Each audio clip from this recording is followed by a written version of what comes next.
Thank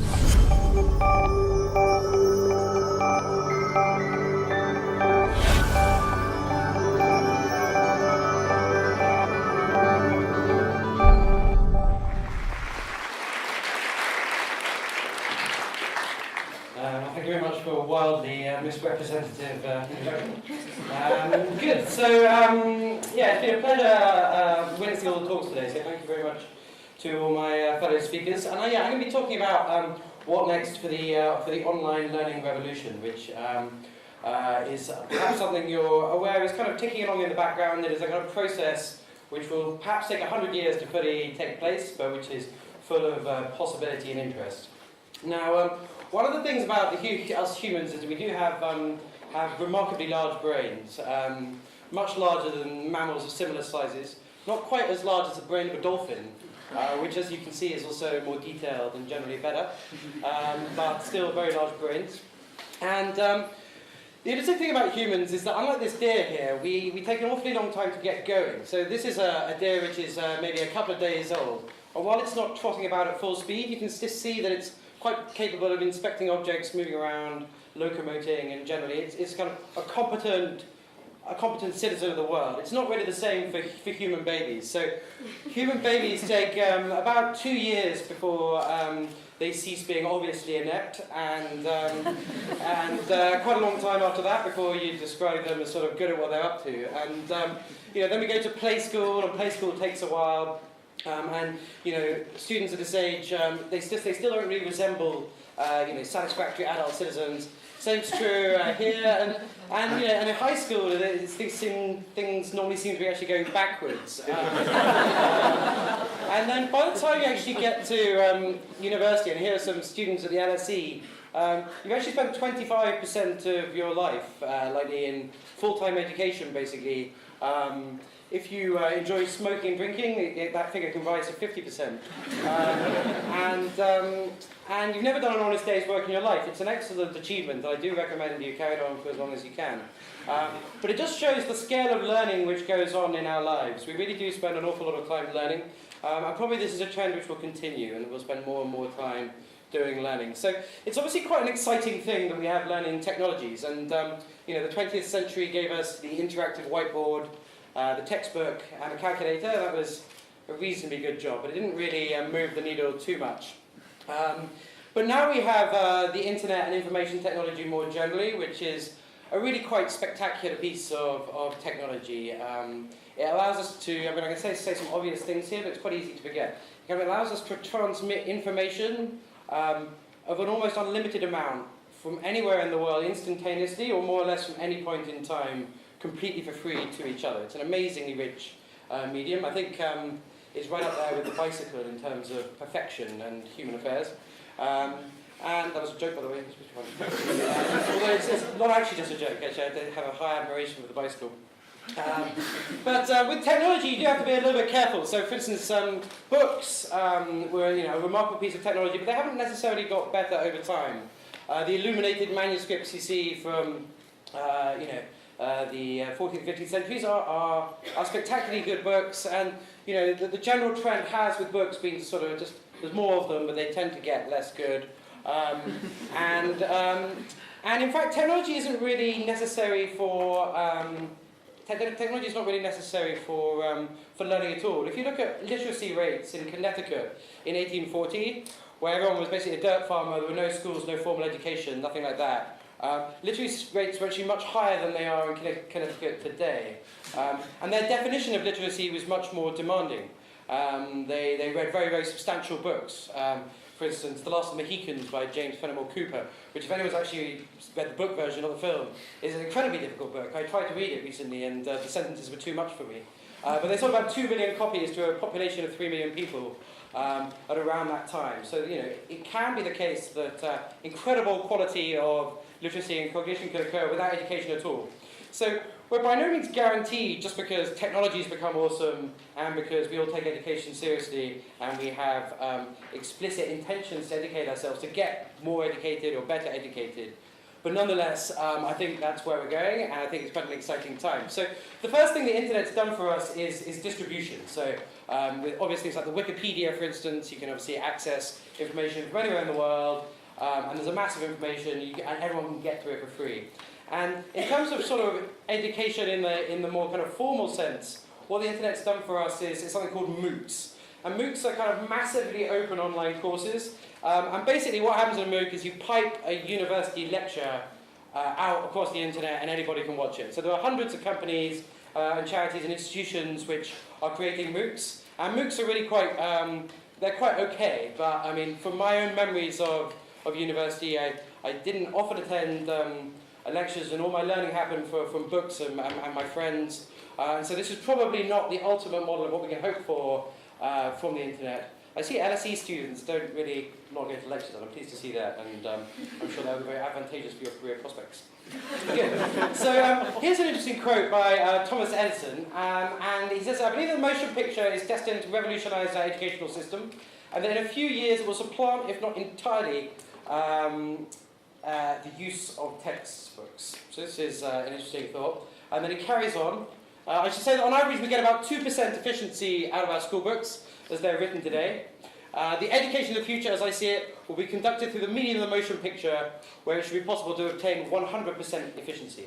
So that's Thomas Edison in 1922, and it was a nice dream, but it hasn't really worked out that way. And I want to kind of explain why video is not really the answer for all our kind of dreams for online education, and why we can actually sort of dream bigger for the web. So a little bit of background on me. I kind of became interested in memory techniques when I had a spell in a hospital at the age of 18, and in a not entirely futile attempt to impress the nurses, I decided to train up in memory techniques and learn to do things like remember a pack of cards in a minute or two, or remember very long numbers. And in fact, these memory techniques, which have been around since the ancient Greeks, are very powerful. You can use them for almost any subject matter. And once I used them for the purpose of learning everybody in an audience's phone numbers, with the specific intention of getting one person's phone number, but unfortunately, that week went down as a waste of time. Anyway, Memory Championships are quite an interesting event. Here I am at the World Memory Championships in 2004, and in front of me is Dr. Günther Carsten, who's my German arch rival. Günther was a phenomenal mental athlete. Those glasses you see were actually painted black on the inside with just 2 pinpricks left in them, so that all he could see was binary numbers. The earphones were noise cancelling, and he used to work out before competition day at the championships. I used to stand next to him as he worked out. Anyway, Günther was a remarkable athlete, and his speciality was learning binary numbers. He could learn 2,700 binary numbers in 30 minutes. And that makes him about 10,000 times slower than a Game Boy at remembering numbers. But still extremely impressive. And this is the kind of fundamental insight about sort of human cognition and memory, is that we're really quite astoundingly slow learners. We really do put facts into our minds at an almost breathtakingly slow pace. Memory techniques allow us to pick that up and be a bit more efficient, a bit more intelligent about it. But things don't happen particularly fast. Fortunately, there are 3,600 seconds in an hour, and because you can have about 3,600 thoughts in those seconds, 1 second is probably enough for one thought, you can actually do a lot of work in the course of an hour in constructing memories and doing proper learning. Now, I want to kind of talk you through what happens when you meet people and forget their names. And so here's a kind of typical scenario. Obviously, someone saying, "Oh, hi, my name's John, and this is Samantha," is actually a very, very small amount of information, but the majority of the time, it's a bit of a struggle for us to do it. And the kind of the journey the information goes through in order to settle in our mind looks very small, but it's actually quite big. So first, you've got to kind of perceive the information, it's got to go in. That bit you're normally reasonably good at. And then there's a process where you've got to pay attention. So it's really important to pay attention to information. Americans are quite good at it. They'll typically go like, "Oh, you're called John, is that J-E-A-N?" And you'd be like, and then like, no, I'm John. And like, okay, John, yeah, like John Wayne. And you'd be like, yeah, like John Wayne, whatever. And what that allows them to do is like process the information, make sure they're attending it. And then the second thing, linking it to other things they already know. So whenever we're learning anything, we relate it to memories we already have. And in fact, we don't really perceive things which don't match up with memories we already have. And this is kind of reflected in the interesting phenomenon where if you learn a new obscure word and then go out into the world, you'll tend to find that new obscure word all over the place, even though you've just learned it. And it's not a kind of cosmic coincidence. It's because our faculties of perception do rely on memory. So the sort of third stage over memory is to kind of connect information to things that we already know. And then the fourth is to actively recall it, and this is something Americans are very good at too. So they will say, so tell me, John, where did you find that hat? So, oh, that's a great hat, John, thank you, etc. And so there's a lot of active recall. So this seems very small, but this is a microcosm of what happens when we learn at all times. And if you look at this, you just got to see the thing, you've got to pay attention, you've got to connect it to something you know, and then you've got to actively recall the memory 3 times. It doesn't seem that big, but actually it's comparable to taking an army in the kind of metaphor of the mind from Paris to Moscow and then back again in winter. And so here is someone called Minard's famous infographic of Napoleon's disastrous 1812-1813 mission to Moscow and back. And you see in this cream, I'm going to narrate it a little bit. See in this cream line, well, this is the size of his army. It's a fantastic piece of information design. A little bit of the army goes off here and just takes it easy while the rest go to Moscow. And they come along here, and you see the line is getting thinner, and this is as soldiers die and starve and freeze to death. And they get to Moscow, and there's about 100,000 who get to Moscow from 400,000 who began. But then on the way back, which is now midwinter, with the temperatures plummeting, the numbers drop to 75,000 and 30,000, and they get a little boost here when the guys have been hanging out over there come back in. But the number of soldiers who actually returned was about 4,000 out of 400,000, so about 1% efficiency of getting the soldiers in and out of Russia. By coincidence, Napoleon himself was one of the people who got out. Anyway, so that was the kind of the path of those soldiers, and it's actually very similar to what happens in one's brain. In the course of like a week, probably 400,000 memories go in. You probably pay attention, maybe generously, to say 150,000 of them. Maybe 100,000 or so actually connect with something else in your mind. But it's the active recall part, the lack of repetition, which really does your memory in. And so, maybe only 75,000 memories will be recalled once. And if you don't recall something once within the first day or two of knowing it, you'll just forget it, it's gone. A second repetition is necessary to make a memory last a week, about 30,000 of these memories. You get the picture, third repetition is necessary. And so even though, if this was well organised, we could have got all 400,000 memories to Moscow and back, or to the brain and back, in our metaphor, it tends to be the case we get massively fewer. And so that's why normal people are quite impressed that I could learn this number in 5 minutes. Happy to do so now if you feel like hanging out. But this is probably the number of numbers you'd sort of typically recall if you were to give it a go yourself and be asked in a day's time. So this is, by the way, one of the reasons that TEDx talks, while extremely enjoyable to look at, are really actually quite a disastrous form of education, because you, at the end of this day, I think if I were to make everyone say, write down the names of the speakers so far today, is there anybody who feels they could actually write it down from memory? I already see people just looking at their sheets. I could do it if you just give me a couple of minutes. Which is quite an interesting thing, because you had a lot of exposure to everyone who's come up on stage today. But the various other reasons that TEDx talks and talks and video in general aren't that effective. They're pretty good for attention and for narrative and understanding and things. They do connect things through vivid examples, typically with other memories. But the absence of active recall and rehearsal means that you typically... basically, we'll get to the end of today and you'll have a rich sense of having understood and experienced lots of new things. And in a year's time, you'll dimly have been aware that you did something on a Sunday where there were talkers and that, one of them talked too long about Napoleon. So your video is kind of the Napoleonic approach to education, and the web deserves better. So that's something we've been working on at Memrise alongside many other startups. Is like, how can we harvest the extraordinary potential of the web, which, as I was saying earlier, allows us to move information from anywhere in the world to anywhere else in the world, often with intelligent logic, so that it's just for an individual who will receive that information. It gives us the possibility of infinite storage and of an intelligent interaction. So any set of interactions you can describe in writing or code, you can deliver to someone for free. It's an incredible power which could allow us to build some pretty awesome forms of education. So this is what we're up to at Memrise. We're doing those things, and I'll give you a quick example of how we would teach Chinese. So, oh, by the way, this is a toilet in Beijing or something. You need to know which door to go through.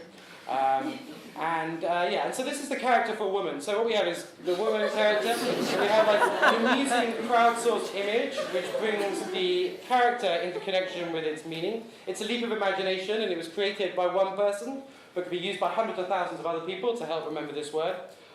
Here's the character for strength. Here we've got a man with a big bicep who is illustrating the character for strength. It's worth noting that it doesn't have to be this image, it could be any image. This could be a picture of an axe to remind you of strength. But it's that point about relating memories to things you already know.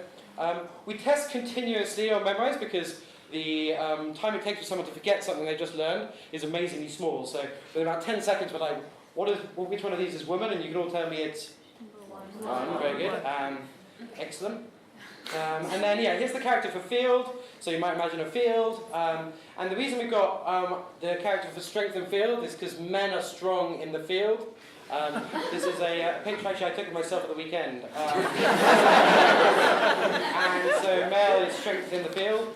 And then we test you, ongoingly, and we remind you after a day, a week, a month, a year, and so on, allowing the kind of 400,000 memories which might go in, or 4,000, to have a much greater than 1% chance of successfully landing in your brain and surviving. So you typically after that sort of will know which toilet door to go through. And what's quite fun is that this content comes from all over the world. So I'm obsessed with this woman called Mr. Tallulah's mnemonics, which I find really funny. And so here's one for the Spanish word El Polvo, one of whose meanings is one night stand.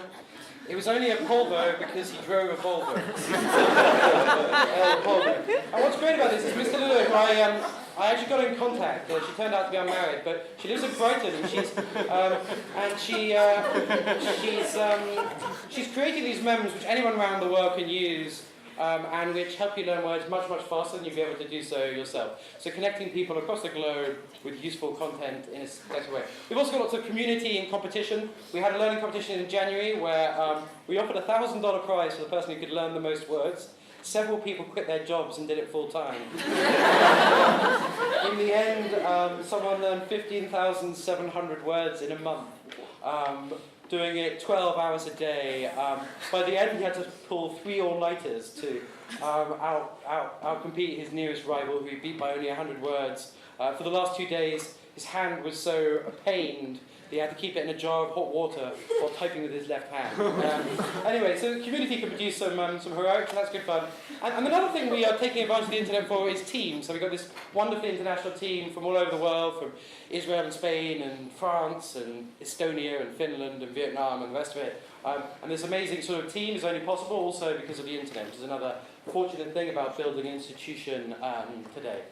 But however, this is sort of like our first pass at what we think is possible. And we've got 2 things going which I think are also kind of speak to the power of the internet and what might be possible, not just for us, but for lots of different education startups who will, I hope, collectively mean that like historians of the future don't look back on our generation and just think, oh, what a total bunch of losers. They had the internet and they, used it for Snapchat and so posing oneself the question, like, what else is this kind of technology potentially capable of doing? Well, we've got sort of 2 answers in the work, both of which I think are quite interesting. And the first was an idea we got off this graph, and this is the speed, the time it takes the fastest memorizers in the world to learn a pack of cards, a pack of 52 cards. And you see in 1990 it was like getting on for 2.5 minutes that it took people. And then the record steadily got broken during a phase of quite intense competition. This is normally a guy called Dominic O'Brien. And then the Germans got into memory sport and made some further efficiencies. And then everyone thought it was kind of plateauing out. And there was talk of it being like the 4-minute mile was going to be the 30-second barrier. And it wasn't going to be possible to get through this 30-second barrier. But then people started adopting techniques of amazing ingeniousness, which you would never have thought would even be possible. And the record is now down to about 21 seconds. And you know, I'd like to kind of call time on this and say, well, you know, it's not going to get below 18, but it might go down even further. I mean, it's really spectacular. Pack of cards, 21 seconds. When I used to be able to do it in 43 seconds, I thought it was really cool. Now I'm considered a loser and they don't let me in. So this is interesting because this happened, not the memory techniques part of this is not maybe the most interesting bit. It's the fact that it's possible to, within a community who are open and share ideas and for whom there's very objective feedback and there is a strong incentive to win. You can get some amazing improvements and things which you otherwise would have thought were already as fast as they could get. And so we've actually started this kind of interesting prize where we've challenged the cognitive science departments of the world to come up with, to see who can come up with the best algorithm for learning 80 Lithuanian words, and you're tested in a week's time.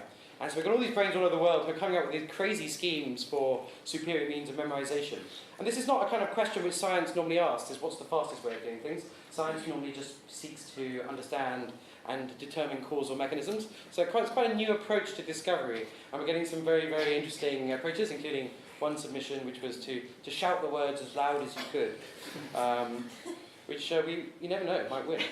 And the second thing we're doing came from that kind of question about what is the kind of fundamental joy of learning a language and how can we try and capture that using this technology.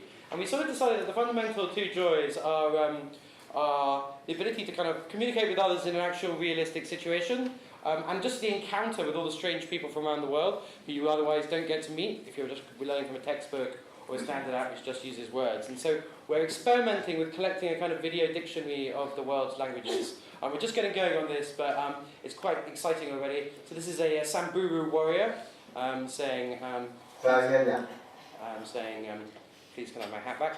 And then this is a Umasami.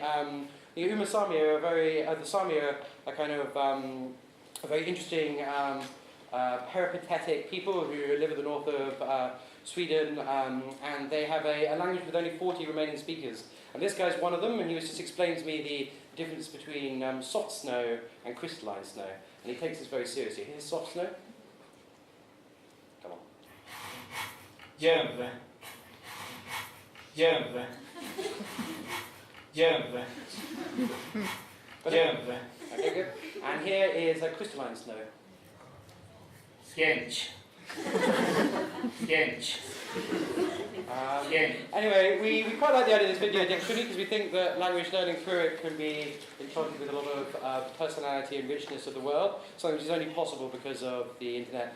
We have found, however, that crowdsourcing it is quite difficult to kind of get the format right and the rest of it. So unfortunately, we're going to have to go on a bus tour around Europe.